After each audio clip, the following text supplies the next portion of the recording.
Hello, dear participants. Happy holiday to you, and welcome back from the Salah holiday. Last week, we talked about understanding copyright infringement and piracy. But this week, we want to look at the theory surrounding the copyright infringement and piracy. So, the topic for this week is linking online copyright infringement and piracy to social control theory. So, let's get back to class. Hello, dear participant. Welcome to lesson 3. The topic of our lesson is linking online copyright infringement and piracy to social control theory. I remain your facilitator, Olufemi Adebayo. The objectives of this lesson are as follows. 1. We are going to determine piracy implications for digital environment. 2. We are going to describe online piracy in relation to social control. 3. We are going to critique statistical inferences and conclusions of online copyright infringement and piracy. What is social control theory? This theory proposes that people's relationships, commitments, values and norms and beliefs encourage them not to break the law. The theory seeks to understand the ways in which it is possible to reduce the likelihood of criminality developing in individuals and in our community. It is simply stating that human beings may choose to engage in a wide range of activities unless the range is limited by the processes of socialization and social learning. Piracy implications for digital environment. What are the implications? 1. We have new softwares. One of the fastest growing industry, which is the computer software industry, has created its own set of copyright issues because most of the software programs can be easily copied and recreated perfectly. And also, this program can be installed to more than one computer. This is a major issue in digital environment. 2. We have scanners. There are scanners that reproduces photographs to a near perfect, like the original copy, without decreasing the quality of that image.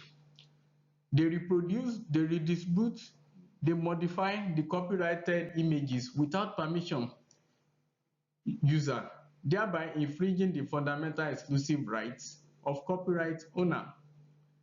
3. We have CDs and multimedias. The possibilities of these CDs include images, music, and sounds. Nowadays, there is no limit to creativity, but unfortunately, there's a limit to copyright law. So each technological breakthrough adds a new copyright factor for multimedia developers to consider. Now, you can record somebody's voice online. You can imitate somebody's voice. You can do voice to text. So that is what I'm trying to explain here. All these things are done without adequate permission from the owner of the text or voice.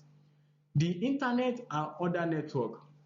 Digital network has enabled data to be copied without defects, without being manipulated, and it is being re-edited with great freedom, and is a perfect technology for pirates.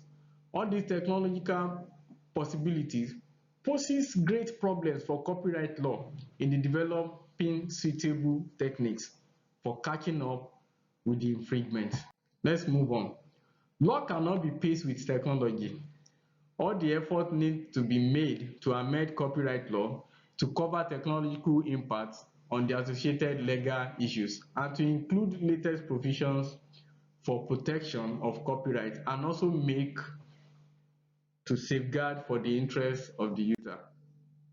It is important to note that users are not familiar with copyright laws and the kinds of activities which lead to copyright breaching. So users need to be educated. There is need for sensitization and awareness so that we will know how to handle electronic information and what not to come under the fair use of doctrine. Our objective number 2 is describing online piracy in relation to social control theory. To address this issue of digital piracy, there is need to modify social attitude, belief, behaviours towards intellectual property protection and marketing strategies of cultural expression, as effective law enforcement alone will not address the issue. Like I discussed with you in the last lesson, that copying things that are not really being permitted by the owner is not good at all. It was further revealed that although people are aware that piracy is illegal, they are prepared to do it if the behaviour is socially acceptable.